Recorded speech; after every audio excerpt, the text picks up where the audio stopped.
Mereka menolak royalti minyak bagi orang Kelantan. Khianat pada orang Kelantan. Kalau orang Gua Musang, orang Galas sokong UMNO, dia tidak cerdik kerana dia biar orang khianat rampas hak kita, kita undi dia.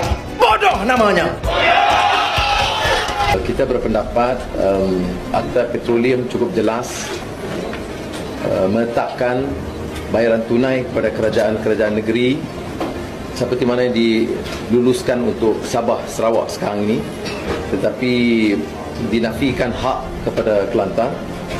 Jadi kita minta tuntut Anwar Ibrahim tidak berlengah dan dalih, menyegerakan kelulusan pada negeri-negeri, meneruskan kepada Sabah dan Sarawak, menyegerakan kelulusan kepada Kelantan dan Terengganu, dan juga Pahang, kerana Pahang dari maklumat kita memang punya minyak dari Telaga Sotong yang sebahagiannya melibatkan kawasan dan wilayah Pahang, dan Pahang berhak mendapat sebahagian daripada royalti tersebut.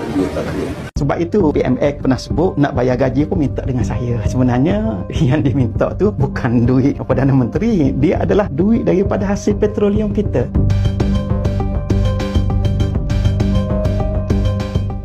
Berlaku pilihan raya umum, Datuk Seri Anwar jadi Perdana Menteri. Kemudian bulan Februari 2023 dibentangkan belanjawan. Dalam belanjawan tu di antara intipatinya bila menyentuh tentang royalti, Menteri Keuangan menyatakan bahawa royalti wang petroleum ni daripada beberapa negeri, Terengganu, Kelantan, Sabah dan Sarawak akan dipotong sebahagiannya untuk program basmi kemiskinan. Tapi tidak dinyatakan berapa banyak yang akan dipotong. Jadi dalam pertemuan empat mata di antara Yang Amat Berhormat Menteri Besar Terengganu dengan Perdana Menteri, dinyatakan yang akan dipotong sekitar 6 hingga 7%, which is okay lah. Maknanya kalau anggaran kita dalam 1.4-1.5 bilion, 6 hingga 7% sekitar 100 juta. Mana baki itu kita beranggapan akan diberi kepada negeri lah. Jadi bila sampai bulan 3 tak diberi, seterusnya tak diberi, seterusnya tak diberi, dan pihak keuangan negeri perlu setiap bulan pergi ke Perbendaharaan Negara. Tahun 2022 bulan November bawa surat dan dibayar hanyalah untuk gaji dan emolumen sahaja, iaitu sekitar 50 juta sebulan. Jadi apa yang kita dapat secara ansuran bulanan, bulan secara ansuran. Sebab itu PMX pernah sebut nak bayar gaji pun minta dengan saya. Sebenarnya